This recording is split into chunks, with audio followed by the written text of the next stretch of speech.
Good morning, everyone. This is Javier Betancourt, Executive Director of the CITT. Welcome to our show, Mobility Matters.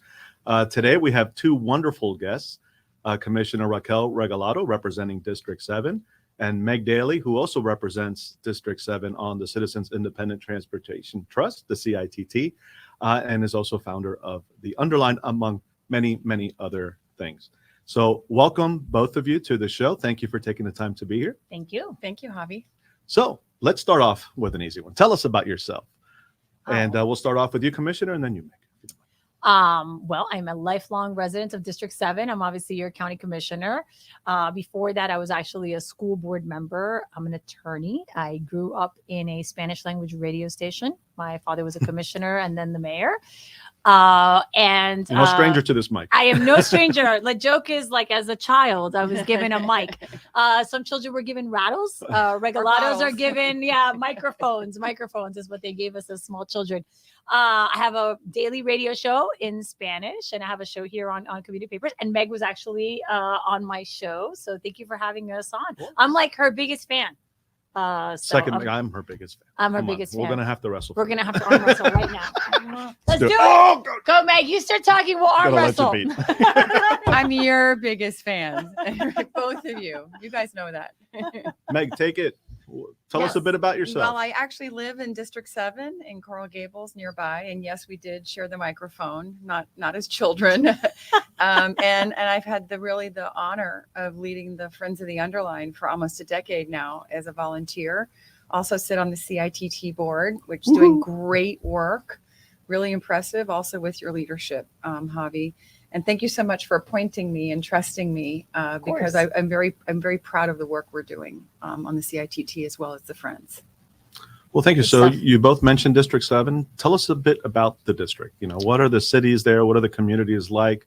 What are some of the mobility and transportation challenges? So District 7 includes 5 cities. I represent the village of Key Biscayne, the city of Miami, part of Coral Gables, South Miami, and then all of the village of Pinecrest. And then it goes in the unincorporated area almost all the way to the falls, but it also includes Miami-Dade Kendall campus. So it has, and it hugs the South Dixie corridor. So it actually is a district that has a tremendous amount of transit. So whenever we talk about the half penny at the Board of County Commissioners, my district really does have a tremendous investment in transit from the municipalities and obviously from the county. And we also have connectivity to other transit systems. So in terms of micromobility, I think, we're also a leader. We have the most trails. And one of the things that I did at the county was bring a scooter program to Dadeland. So we're looking at expanding that now, and we're going to be adding more bicycles too. So it's a wonderful district. It's a very walkable district. And a lot of the people who live in District 7 like the walkability and the access, and the proximity to transit. Okay, Meg, any thoughts to add? I know you live in the district. It's the home of the Underline. Yeah, home. Yes, We can't wait for phase 3 to be awarded, right? Yes, which includes all of your districts. So we're very excited about the 7-mile segment, which will be, I think, coming to CITT next week. Yep. So we shared an affection over crosswalks. I don't know if you remember when I first met Commissioner. She was not Commissioner at the time. And I discovered that she's really passionate about pedestrian safety. And also for those of people with disabilities. And so we connected over that. But also you've done so much under the radar for trail systems at large and always sort of fighting the fight at the ground level and the larger vision. And I really am home in Coral Gables. I've lived here my whole life. My parents moved here in 1960. And I've only lived in the Coral Gables. As my kids say, we don't move very far, do we, Mom? And we don't. There's no reason to move. It's a great city. We like it here. Yes. But what are the challenges? I think one of the exciting things about D7 and actually in Coral Gables, we used to have a trolley system. It went straight down Lejeune. The real ones, right? Real one. Not the rubber tires. Right. It was the one on the rail at street level, pulled it all out, really planning for the big advent of the car. And then all last week, I took Metrorail from my house. I walked about a quarter of a mile, went seamlessly on the pedestrian bridge across US 1, picked up the station, went straight to our office in Brickell. And I was easily 20 minutes faster than a car. Yeah. I live in the RTZ. So, I mean, we've been talking a lot about the RTZ the Rapid Transit Zone. So, I actually live 3 blocks from South Dixie, right? So I live right by the Boys and Girls Club. Okay. So that area has always been very commuter kind of friendly. And what's interesting is, and that's what we're also excited about, the Underline. So that my neighborhood, right, is right where phase 3 gets going, and it goes all the way to Dadeland. And now there's much younger people on bicycles, people on scooters, people that walk. I walk to the grocery store every weekend. I don't use my car on the weekends. I mean, I have a tiny electric car. I drive an electric Fiat, which my father says is not a car. It's more like a glorified golf cart. However, I would like to say in defense of my golf cart, most people in my district drive a golf cart, so it's totally cool. Yeah, there's a lot of golf carts in D7, and they're becoming more and more popular. But one of the things that we're seeing is people are moving to these areas because of this walkability, right. And that's why I'm glad that Meg mentioned the pedestrian safety. I'm obsessed with pedestrian, crosswalks and ensuring that pedestrians can move safely, and also bike lanes. I would love to see protected bike lanes. For a long time, I had just a trike, which I used to get my groceries. But recently, I bought a bike. I haven't told you, I bought like a real bike. Oh, I'm actually nostalgic for your trike. I kept my trike. I have a purple Schwinn trike with a basket, and it has a coffee and a phone holder. It's like how I go get my groceries. I mean, it's cool for me or for someone who's 90. That's like the range. My neighbors get a real kick out of it. But now I got another Schwinn that's just a bike. So because I decided to ride more bicycles. So now I have 2. I didn't get rid of the trike. I couldn't. It would break my heart. Well, we met for coffee one morning, and legit, you came up on your trike. Yes. With the basket, which if I recall had flowers maybe on it too. I don't remember. And I'm like, I like this woman. She's my kind of girl. And for those who didn't drink coffee, it could hold something else. Water. Yes. So I have a soft spot in my heart for District 7 as well. I live in District 6, to be fair. But when I used to bike to work, before you tore up the Underline, but for good reasons, I used to bike through District 7. And then I also had the honor of working for the city of Coral Gables on 2 different occasions. So I love District 7. It really is a very unique, very diverse district with a lot going for it and a lot more to come, right? So yay, District 7. Yay. I think that everything along this transit corridor from Brickell down to Dayland has so much opportunity for being a leader in transit-oriented development. Right. And it doesn't have to be like a theme. It should be something that's integrated into the community where you can go tall and large near transit for live, work, play opportunities. I mean, you have a university directly fronting the Metrorail, and you have all of that student life directly adjacent to it.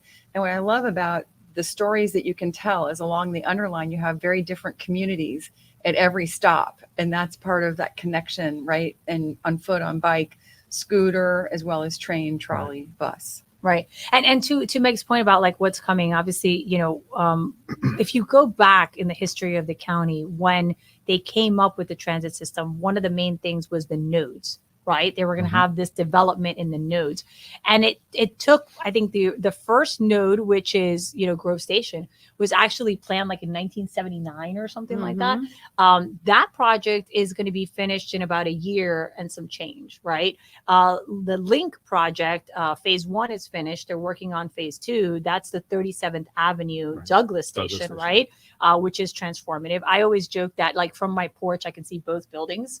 Because they're so much bigger than everything. You can't miss that building. You can't. I mean, they're just so much bigger than everything else in our neighborhood.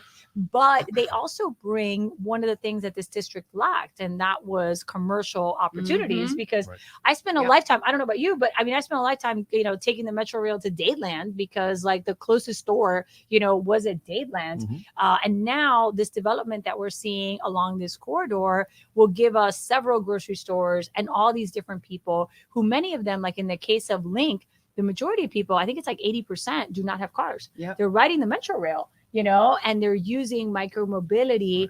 South Miami is next, to Meg's point about the university. Recently, folks read about how doesn't have enough housing. They're actually building 2 sites on campus that are not finished yet. But in the South Miami station, there's phase 1 of co-living. And now there's potentially going to be a phase 2 of co-living. And that's to accommodate all those young people, so that they don't cut up the houses in South Miami proper or in that part of unincorporated Miami-Dade, which is what happens when they don't have somewhere to go. So the vitality that we're going to see, on that corridor, I mean, we're talking about over 2,000 people, wow. in a series of about a year. Because Link will have like phase 2, then Grove Station will come online. And then when South Miami comes online, that's another 600. So it's a lot of people in an area that is really going to come alive, especially with the Underline being that place where people can like meet, and have activities. We took a hard hat tour of both of those over the past month. And I had no idea that you could see the water. Yes. Wow. It was sort of like, you take the train, you don't see the water. But when you get to that height, you literally have a bay view. And I'm like, I'm kidding. Who knew that sort of $1 million view, you can see all of Coral. And they also have some affordable housing. Yes. Some workforce housing in the mix. And they have great anchor tenants. They have a new Milam store, a Sprouts, which I think is only in North Dade. Target, an acre footprint for a new Target. We're gonna have a Target. We're gonna have our own Target. I mean, it's very exciting, and nobody knows that we've been working on that connection for 5 years, because the developers are building those segments that go of the Underline through their development. So they literally go, when you're on bike or on foot, you're going right through the middle of the development. So you have retail access at ground level. They're going to program. We're going to program with them. And then all these dog opportunities. So there's so much happening. And somehow we're actually calling it Underline Connections, featuring those areas that connect to and sort of build on the story of the number of people living there, the number of people who have access, what they look like, who they are, and what they want to do.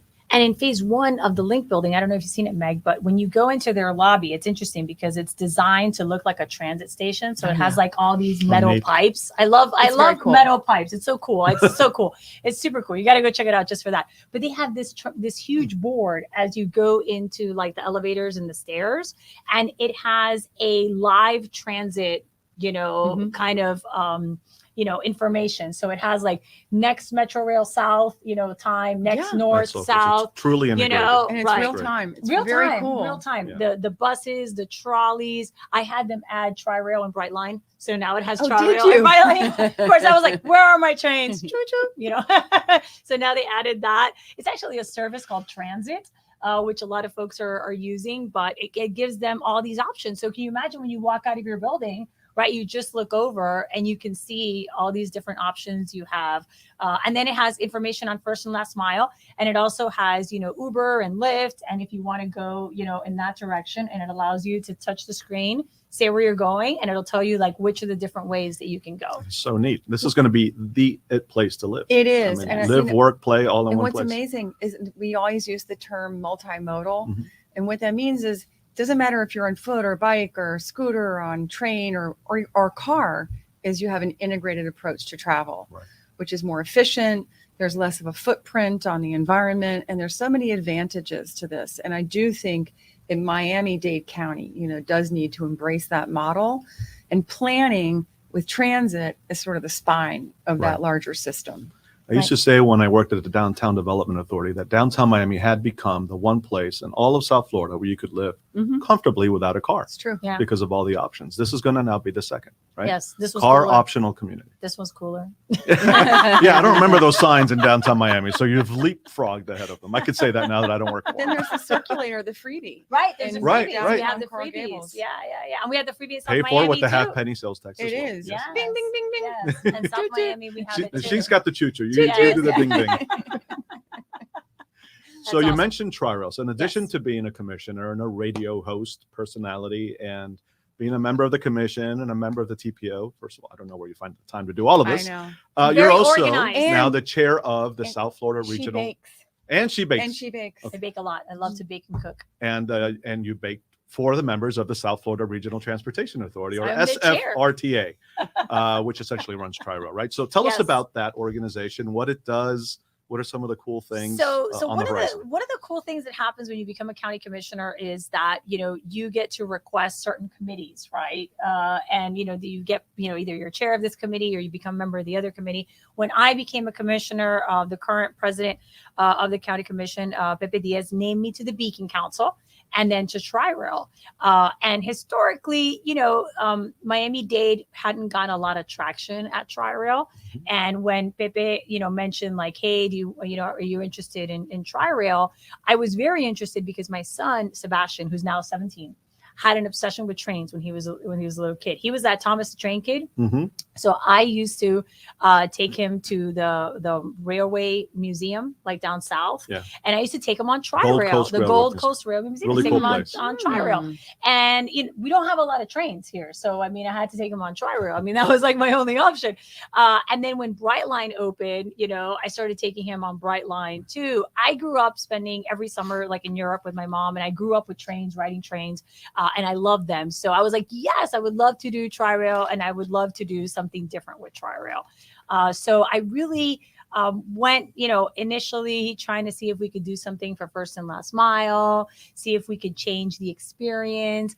When I was named to the board, I actually visited every single Tri-Rail station, and I walked or scootered 1 mile on each side to see kind of what was there and, if there was connectivity to it. And some stations were great. Some stations were something out of the movie The Road. Like, have you ever seen that? It's very apocalyptic. It's not a good. If you haven't seen it, don't see it. Right? Yeah, it makes Mad Max look positive. The R-rated version of Mad Max. I was just like, I wanted to like pressure clean the station, and like, sweep up. I was like embarrassed to be a board member. I'm like, let me get the pigeons out of here. But they had great areas around them, but there was like no connectivity, to what was around them. So I was very frustrated with that. And I started asking a lot of questions, and before you know it, it got polemic. And then we had this issue with Miami Central, which is like kind of the straw that broke the camel's back, right? So we found that the executive director had been lying to us about Tri-Rail, and we have you guys to thank because CITT was really the ones that were on top of it. Yeah, so you guys, I love all the sound effects. Yeah. You guys really, And Miami Central issue, for those who don't know, is Tri-Rail supposed to come into downtown Miami, right? Yes. At the Miami Central station. Yes. That was the plan. I think they were supposed to come in 4 years ago. Yes. And here we are still my dad negotiated that when he was the That's mayor. right. So ironically, right, how these things all happen, right? My dad was the one that negotiated that. He was initially against it. And then the Overtown CRA and some other groups got on board. So when I get there and I'm like, I can't believe we still haven't done this. Like, how have we not done this already? It's absurd. So that kind of set off a series of things. And we just found a bunch of problems. And I brought in, our auditor and Jennifer Moon. And now we have a new executive director. Right. Fast forward. And do we have a new date? Do we know when to expect the service to go? Well, we've dealt with a lot of the issues. There was a lot of moving parts. I think the problem was that there wasn't a true timeline, as Meg can tell you, there's things that need to happen before something else happens. Mm-hmm. And they had kind of dropped the ball on a lot of these things, and there was a lot of finger pointing. So the new executive director was actually down here last week, and he visited. He's going to provide us with another update at our next meeting next week, and we're going to get a firm date. But we've been going back and forth about like which trains and the envelope and, which trains are we going to use and which ones fit. So we had to do an overhaul because one of the things that we found at Tri-Rail when we started, asking questions was they had the money to overhaul these trains and they hadn't done it for 3 years. They were just rolling the money over. And listen, deferred maintenance is something that happens in government all the time. Sure. But you never defer maintenance when you have the money. Like I was just shocked. I was like, well, wait a second, but you have the money. Like, why would you defer the maintenance if you have the money? So it's been challenging, but now we're overhauling, the trains, and now we have a little bit more information, and I think they finally have a plan. I think the last thing they're negotiating is the test track. With FEC, because obviously there's Brightline, which built the station. There's Tri-Rail that's going to use it. And then there's FEC that owns the line. And there's this whole complicated thing with the signals and, the software that we have to use on the trains. Mm-hmm. So that was kind of the big hiccup. But we're almost there. So we're hoping to have a date later this month. Okay, can I get another choo-choo? Choo-choo. Awesome. Killing me. The lowest energy show we've had thus far. I love trains. Yes.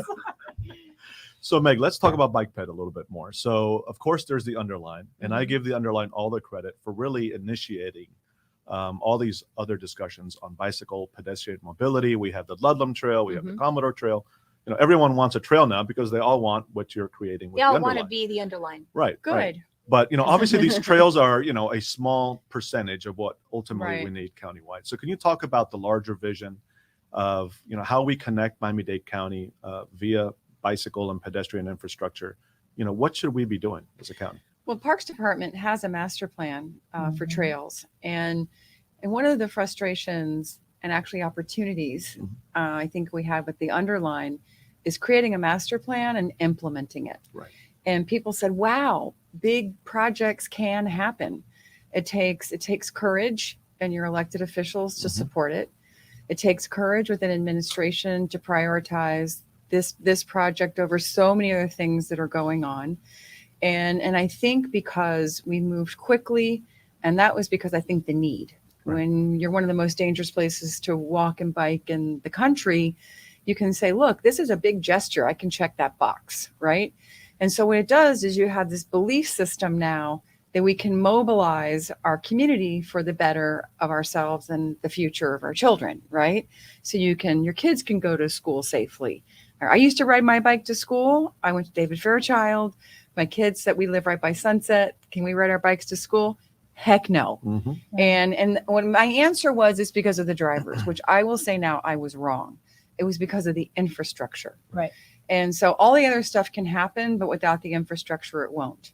So I do like this sort of mobilization and this sense of getting somewhere. And Ludlam Trail is going through, I think it's the remediation level, which is this, remediating the soil from sort of toxicity. Commodore Trail is getting really lit up, which is a great opportunity to connect two sides of Coconut Grove to Rickenbacker, as well as to the southern part of the county. But what we really need is a north, south, east, west. So what I believe can happen is with the SMART plan and for those who don't know what the SMART plan is the expansion corridors for mass transit throughout Miami-Dade County, which you have been much more involved in than I have, and you can speak to it more than I. But really adding multimodal component to that, which is you put the trail alongside it. It's a rail with trail.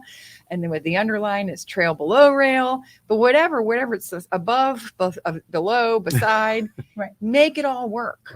Right. And we have a very big county, and every corner of this county should have the option to safely walk and bike no matter where you live.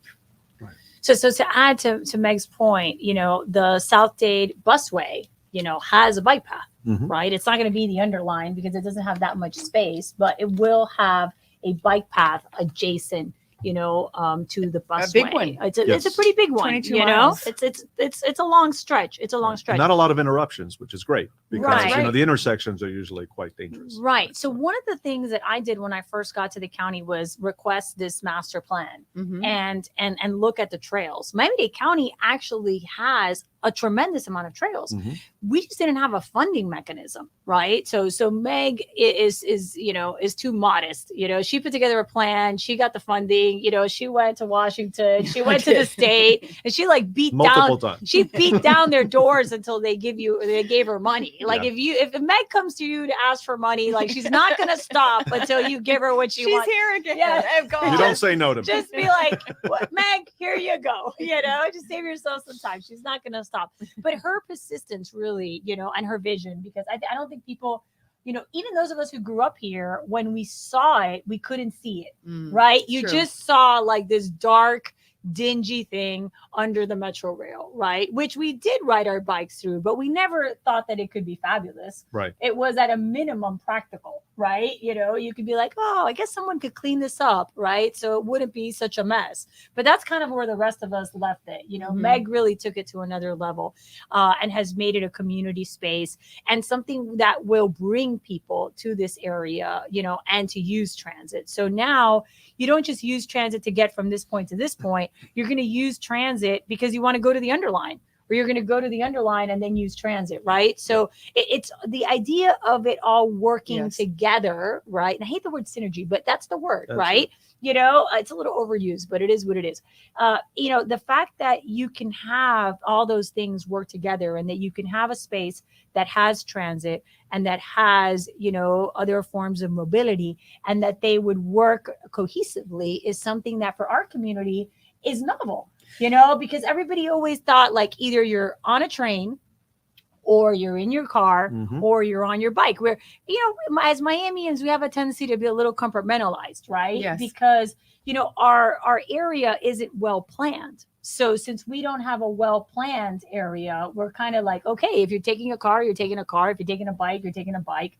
So this idea that no, actually you could do all these things, you know, and there could be an integration of it in a way that is seamless and creates a space where people can have community. I mean, and, you know, if you haven't been to the Underline and you haven't participated in the events, I recommend it.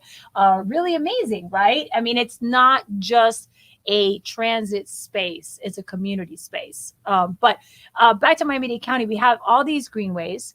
We own them, but we never had funding for them, right? And a lot of these projects don't have a Meg, you know? So it's been challenging that they've been kind of going from one thing to another.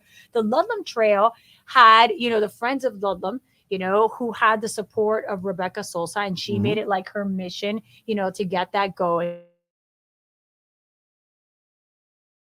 You know, before she leaves the county commission, I'm bringing an item to do the Underline Ludlam connector. But the question is, like, what happens to all those other trails? Sitting in zoning meetings, you know, one of the things that I did over the last 2 years is allocate money to those trails. Because whenever we get like a benefit, right, we get a community benefit, the community benefit would always go into like some parks, you know, black hole. And look, parks has maintenance issues and they want to buy pocket parks and they want to do all these things. But the problem with that is when the county buys pocket parks, they usually end up giving it to a municipality because we don't do small parks, right? So, you know, it's one of those weird things that you're like, well, why is the county buying something to then kind of give it to someone else? So I brought an item that I think will be transformative for this for these trails. And now it allows the county to use park impact fees to fund trails. Okay. And I'm hoping that the cities do the same, because that will solve such a big issue. Because once you have, you know, as Meg has proven, once you have just a little bit of funding, right, then you can go to the state and the federal government and get a match. Build on it. And you can build on it because it's stackable, right? And you can say, look, this isn't just a plan, right? I have this much money. And some of these trails, I mean, really, they're not that big, but they have great connectivity. So it's just about paving it and lighting it, you know, and keeping it little clean. landscaping. A little landscaping. Some programming, if you can. Right, if you can. But, you know, I would love to see a Miami-Dade County. And look, I represent the Rickenbacker, right? You know, and obviously I represent a lot of people who love to use the Rickenbacker. But I would love to see a Miami-Dade County where people can ride bikes in their neighborhoods, where they don't have to necessarily put a bike on a car to go to the Rickenbacker. Right. You know, like I ride from my house to the Rickenbacker, you know, but we live near, you know, near it. But sometimes when I talk to people on Key Biscayne and around that area, they live out in West Kendall. I mean, you found this out when you did your survey, right? About who would use the Underline, like people from all over Miami-Dade County. It's countywide because there's not that many places. I mean, there's some people transit a lot. Yeah. Right. But there's some people, I mean, there's like the mountain biking thing in like Key Biscayne. There's like the BMX guys that are like in South Dade. Like these little pockets, not always on the same page. Not always on the same page.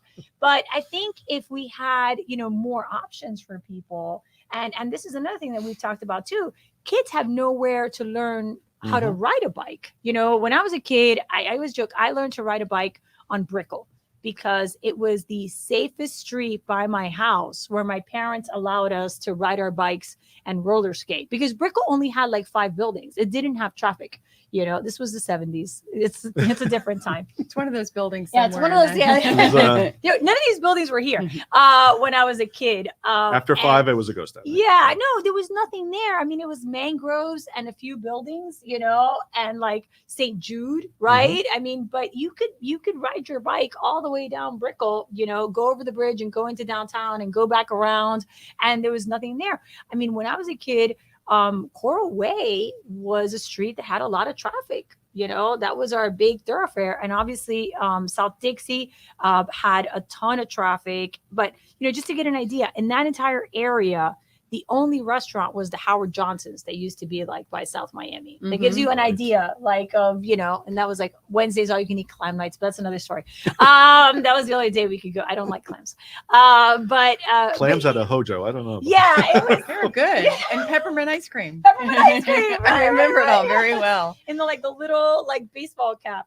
But it was a different Miami. I mean, this is a Miami that ended in Kendall Drive. Like I tell people, I remember as a kid when they put the extra on Kendall Drive, and we were all like, "That's crazy! No one will go out to Kendall Drive."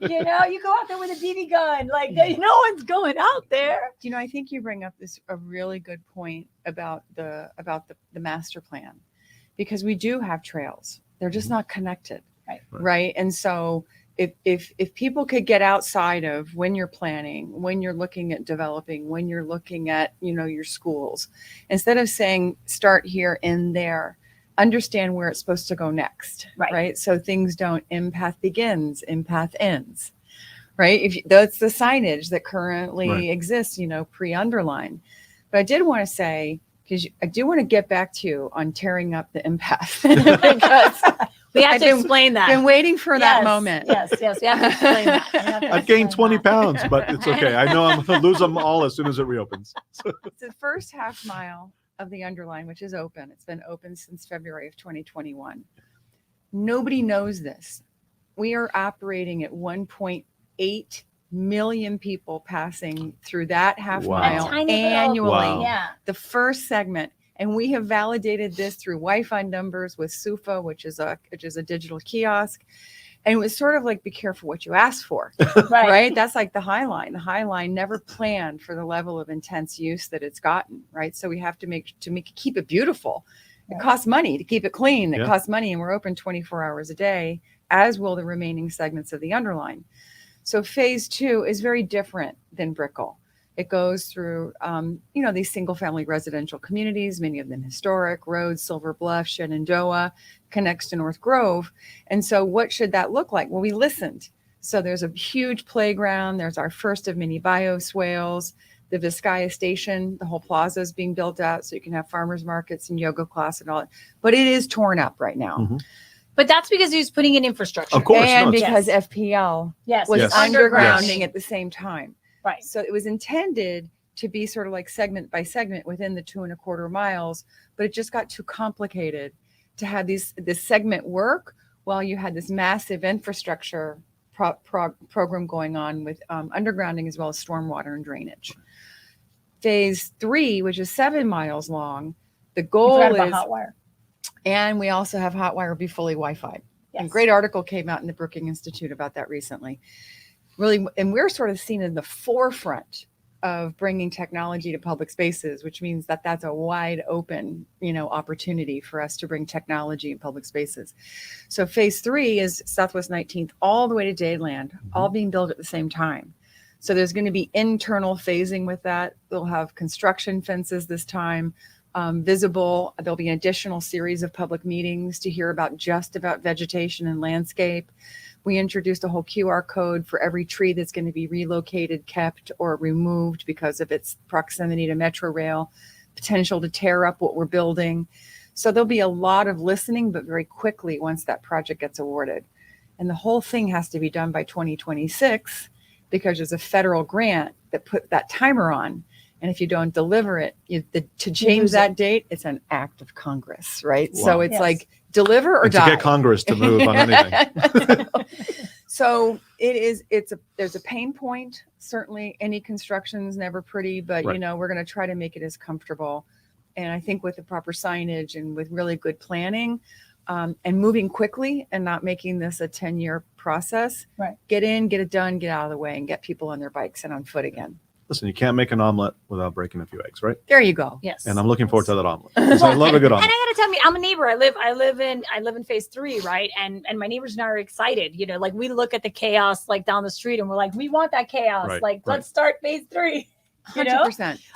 Because I mean, everybody understands that it takes a certain amount of time, but Mhm. then to get the added benefit that they are doing this infrastructure work, you know, because the undergrounding of the FPL lines, Mhm. you know, It's a big deal. It's a Yeah. big deal. And it was fraught. yes. The option was 100-foot poles It along was US well, 1. my father sued on that. Yes. I mean, it I was remember. very litigious. It was very litigious. And if I recall, they wanted to charge the residents to do that. And ultimately, they picked up the tab. Or They how did the that city work picked out? it up. The It was city picked it 26 up. million. Yes, Yeah. yes. The city picked it up. So, you know, It's a win-win. That's huge. It is. And I think that area has changed a lot. And one of the things that, you know, I think everyone understands is that we need this investment, you know, in infrastructure. And the storm drainage is so important. I mean, I was at an event at Pinecrest Gardens last weekend with Javier Cortada, and, you know, a part of his foundation, he has you like look up your address. I mean, I'm 6.19, you know, feet above sea level. Mhm. You know, that's our area. I mean, so when you talk about, you know, storm drainage and bioswales, you know, it's important for this 'Cause area. it's our future. It's our future. You know, we're making an investment, you know, in staying dry. Yeah, no, Right. sea level So- rise. And it may It's a not whole be- nother show. Right. It may Yes. not be So- it may not be a shock anymore. It may be an everyday reality. Yeah. So that most recent unnamed storm Yes. that flooded Brickell Mhm. and Southwest First Ave, the underline is on one of the highest points in Miami-Dade County. It's on the Rock Ridge, which That's extends right. You actually from- see that rock you ridge can as you actually come see in. it. That's the oolite, That's right? cool. So that's our bedrock. And the underline, because of the drainage, the intentional drainage considerations, and there's a slight, you know, sort of grade and slope. So everything slopes off of center. And so while there was, you know, remnants and stuff left behind and, you know, some of the mulch was stripped, we were the first to dry in downtown. And so that's good planning, right? Yes. And then also good planning to make sure that FPL didn't come through before or after, and we do the work twice. Absolutely, and 'cause pay you've seen double that the so amount. much in this community. That's what frustrates Yeah. people. Like when you tear up a perfectly good street, right? I Right. mean, and that's the last thing that neighbors want. They want to know that somebody dug it up. Great. Let's do all the work that we need to do Yep. now, and then let's call it a day. And Yeah. it's all been very intentional, right? A great master planning effort. You brought in the community. You know, everything's been done as it should be, which isn't always the case in our community. So thank you for setting that model, and hopefully others will follow. Well, I mean, really followed our county partners, you know. So, but we always sort of go the extra mile. Like we want to listen to you. What kind of programming do you want? So we had a whole series of listening sessions called Program Your Park. We just sent a survey today to 14,000 people in our database, and we're getting this huge response rate. You know, but it's so consistent. Mhm. It's mobility and safety first, Of course. or second, and then the second is environment or resiliency, Right. first and second. Yeah. So they always swap places, and then everything else after that is quality of life, right? Yeah. But safety and resiliency Of are course. quality of life too, Of course. right? They're survival. So, Meg, what would you say to those folks in other parts of the county who don't currently have a trail, maybe want to advocate for one, work towards one like you have? What would you encourage them to do? And we get that question all the time. And it's not just Miami-Dade County residents. We have people coming in from all over the world, you know, trying to figure out how they make their underline. How do they use this infrastructure, right? That's doing one thing to do many things. But to your point, Yeah. which is why does it just have to support a train? Can't it do more things? And what I would say is believe in your ask and go make your ask. Mhm. And go knock on doors, make sure that they open if they're not opened. And as we learned in Copenhagen, which is another show, we were very fortunate to be part of a cohort sponsored by the Knight Foundation to go hear what people do in Copenhagen. And when you go and speak to an administration, the first answer has to be yes, and then you work your way to no, instead of starting with no and then having to Right. grind to get to yes. Right. And so I would just don't be disappointed, and then find more people like you. We created an advocacy group. And I saw a guy yesterday at the Smart City Conference. He says, Meg, that advocacy group you created, we had more people show up at an FDOT session about Southwest 8th Street than I've ever seen Wow. at anything in person. So you have a voice, but you have to use it. Yeah. Right. And then get people to fall in line behind you. It's like a Pied Piper and things happen. Magic. Right. And you demonstrated that perfectly, right? Because it wasn't just you. I mean, you certainly started this and you have been the heart and the energy and the soul of it, but you have some great people who have really bought into it and have joined the Friends of the Underline. And without them, I would imagine it would have been very difficult. Well, I think it would have stalled, because volunteerism really is our currency. We operated on a shoestring budget, still do. But I think also, since we didn't have anything to gain other than the gift of community, then there was this belief and trust between you and I. Had it from day one, so it wasn't there. But the people who you never know, I was just this citizen, at large, who just sort of stepped up and said, we have this big idea.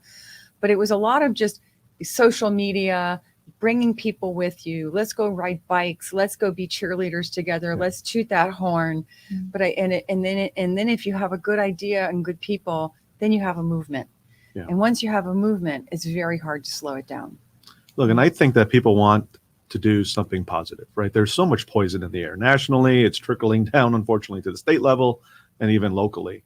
But people want to be engaged in a positive way. And so organizations like yours and opportunities throughout the county allow them to do that, right? So there are organizations out there looking for help. So if you're passionate about something, join one of them. If it doesn't exist, start one, right? Right. Well, I would say, Miami-Dade County, if you contact our parks department, and we can put it up too on our social media, we have a trail map, and it's actually in color. It has like funded and non-funded. And when you look at the trail map, 80% of it is unfunded. That's right. And there's these amazing trails all over, like the Black Point one, there's these really great trails all over Miami-Dade County. And I think one thing that we've learned from the Underline, and they did a heavy lift with the outreach. So, in my neighborhood,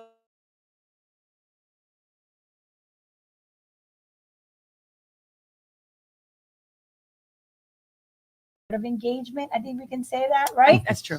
Ludlam Trail was kind of a different lift because some of those folks were like, oh, why are you going to activate like that? Not like, in my backyard. Who's going to come? It's a NIMBY, right? It's a NIMBY. So like, oh, why are you going to do that? Like, don't bring all those people. Like they hear Meg, they're like 1 million people. Like, do not bring 1 million people to my neighborhood. I don't want their dogs. I don't want their trash. Right. But the Friends of the Ludlam, it's true. That's what people think. The Friends of the Ludlam really were able to explain to folks, like, look, this is going to be, smaller here and bigger there, right? This is going to add value. These trails add a tremendous amount of value. And if there's anything that we learned post-pandemic is that it's so wonderful to be able to go outside and have a trail that you can enjoy in your neighborhood, right? So, for everyone else that lives in other areas, look at this trail map, look at those trails. I've cobbled together some money here and there for different ones, and I'm pushing and hoping that, we can move those forward. But FDOT also has a great application. They've been working on trail connectivity, which is great. And you can go on their website and kind of see where you're at and where the trails are. And even if the trails are unfunded, they exist. You could still use that. You can still use that trail. They're unobstructed, right? But obviously we should invest. We should pave them. We should light them. We should have landscaping. And that's a very easy ask that someone can make of their county commissioners.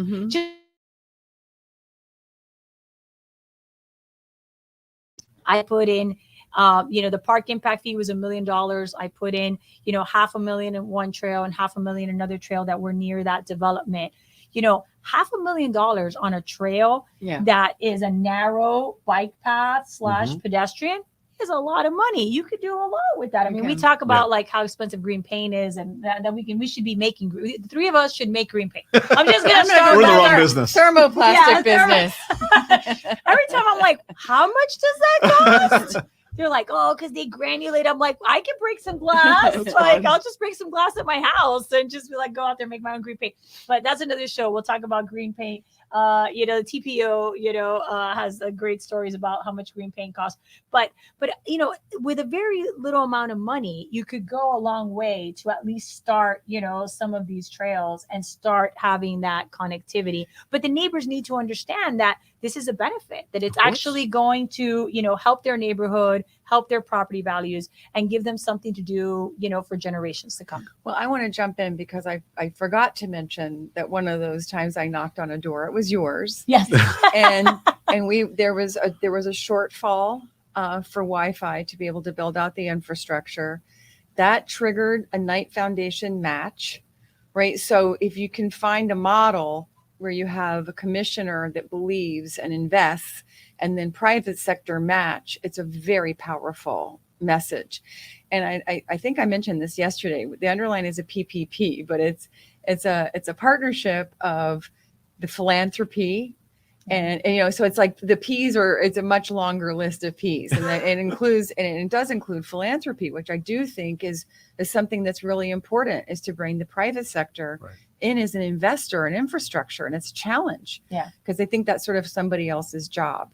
But, so you're being humble by the same token, because, you've always stepped up when I said, we have a problem. Can you please help, please, sir? And I do think that people need to understand, we need people to come to CITD, don't we? Absolutely. So you don't have 4 vacancies. If you're interested, please let us know. It's not just about, being that citizen, sort of driving that big idea, because we do have great people doing that in our community. But you can also sit on, Coral Gables has vacancies in their committee. CITT has vacancies. Right. And it really gives you a glimmer into really how some good government works, and sort of demystifies that what goes on behind the wall. And I will say, because I've participated, there's a lot of really good work that nobody knows about. Right. And you two really epitomize what passionate, civically minded people can do when they set their minds to it. And you happen to come from families, right, who were always either the public servants, such as your father, or, an on-air personality like your mother. Your father, who I know is credited with building what now is the Arts Center, but the Performing Arts Center. And they handed that baton to you. And so I'm curious now, in the minute and a half we have left, is there anyone in your family, your inner circle, that you foresee passing that baton to? Are your kids interested in this stuff? Well, I think it's probably not optional. Yes. Not in your family, no. No, someone has to pick it up and go. We usually select a person. They don't auto select. It's a legacy, It's a legacy. So our daughter is already helping us, pro bono with, marketing services. I think my son, probably will never listen to anything I ever talk about. I think he has the bug, and I think he could be a great public servant. But you lived it. But when I was a kid, we had a large family of 5. So my parents always had a project, whether it was saving the Biltmore or saving the trees down Bird Road, whatever. So we were cheap. No, we were free labor. So if I came back without 100 petitions in the morning signed, it was like, you need to go back out there before you get your bologna sandwich. I didn't know that they were creating. Some kids have to make their bed. You have to get petitions. A civic spirit. And they were doing it by default. It's sort of like the Montessori method. Just go live it, right? Yeah. No, same here. My childhood was the same. We were so engaged, and we always talked about these things, and we were at those events and getting petitions. And, but my dad ran when he was a little bit later, but we were involved in all these different races. And he gets upset because I always say that the person that motivated me to enter politics was Bob Graham. I worked for him. That was my first job. Amazing guy. I worked with him as well. Yes, he was amazing. But, when you grow up in a family where, civil service and public engagement is normalized, right? It's very difficult to escape it, because it becomes part of your DNA, and you share it with your children. So my son is the one, 100%. Sebastian wants a radio show. He wants to be elected. He's your mini-me. Yeah, he's my mini-me. He's ready to go. But he's a senior in high school now. But, all right. Well, we'll have to line him up for our next show. Yeah, exactly. I'm serious. I'd love to do that. But there's it's interesting because you see it from when they're very young, and it's wonderful because you share that with your kids, and they share it with their grandparents too. And her dad was fabulous. I was a huge fan. Well, thank you to your families. Thank you to you for everything you do, and to your organizations. And thank you for appearing on the show and making the time. No, thank you. Thank you both for your service. I mean, it's people don't understand how much you give when you're in government, quasi-government, whatever, I mean, you're really giving a lot more than you get. And I want to thank both of you for that. It's a joy. I mean, I'm sure I speak for both of us. We enjoy this, right? I love my job. Yeah. And I am so happy. I'm almost too happy at the county commission. It comes up every now and then. They're like, less happy, Regalado. Don't be so excited to be here. I'm all like, yay. And next time she comes on the show, she'll bring baked products, right? Next time I'll bake. Where are the cookies? Yes, I know. Next time, I promise. Next time I'll Well, that's all the time we have today. So please join us in a couple of weeks on Mobility Matters.